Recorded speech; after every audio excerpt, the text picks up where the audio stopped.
Hello friends, welcome to Sashi వంటశాల.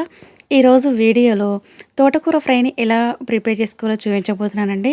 ఇది రైస్లోకైనా చపాతీలోకైనా దేంట్లోకైనా taste చాలా బాగుంటుందండి. అదేవిధంగా సింపుల్గా కూడా తయారు చేసుకోవచ్చు. మరి ఇప్పుడు ప్రాసెస్ చూసేద్దాం.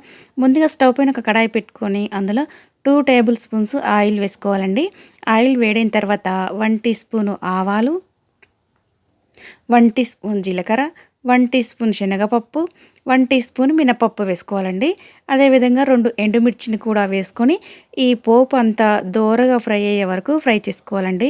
ఇవన్నీ బాగా ఫ్రై అయిన తర్వాత ఇప్పుడు ఇలా సన్నగా పొడవుగా కట్ చేసుకున్న ఆనియన్స్ని ఒక కప్పు వేసుకోవాలండి. వేసుకున్న తర్వాత ఇవి కూడా ఫ్రై చేసుకోవాలి. ఆనియన్స్ని ఇలా లో ఫ్లేమ్లో పెట్టుకొని 1 నిమిషం పాటు బాగా ఫ్రై చేసుకోవాలి.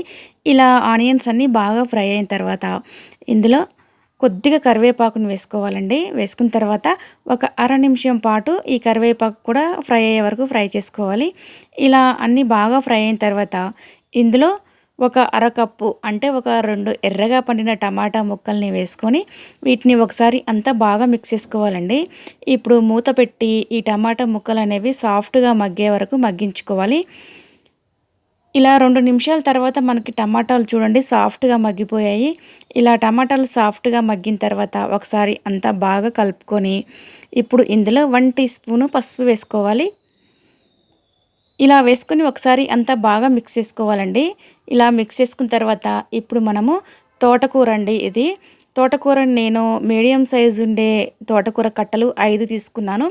ఈ తోటకూరని ఇలా చిన్న చిన్న ముక్కల్లా కట్ చేసి శుభ్రంగా వాష్ చేసి పెట్టుకున్నానండి. ఇందులో వాటర్ అనేవి ఏమీ లేకుండా ఇలా చిల్లుల గిన్నెలో వేసుకున్నామంటే వాటర్ అన్నీ త్వరగా వెళ్ళిపోతాయండి.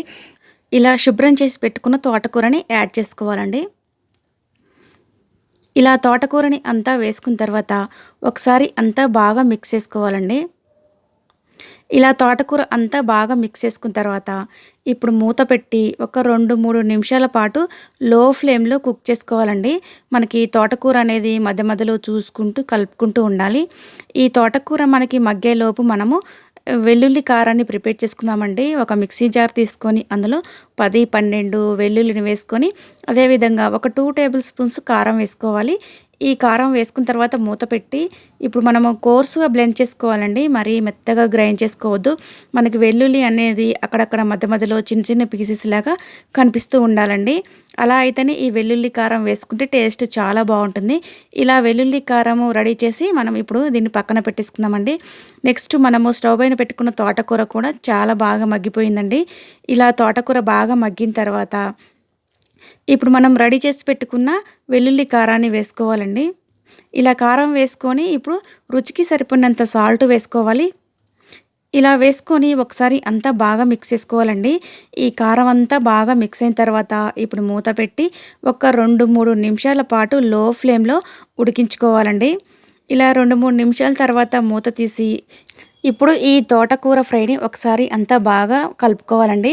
ఇలా కలిపిన తర్వాత మనం సర్వింగ్ ప్లేట్లో తీసుకొని సర్వ్ చేసేసుకోవటమే అండి.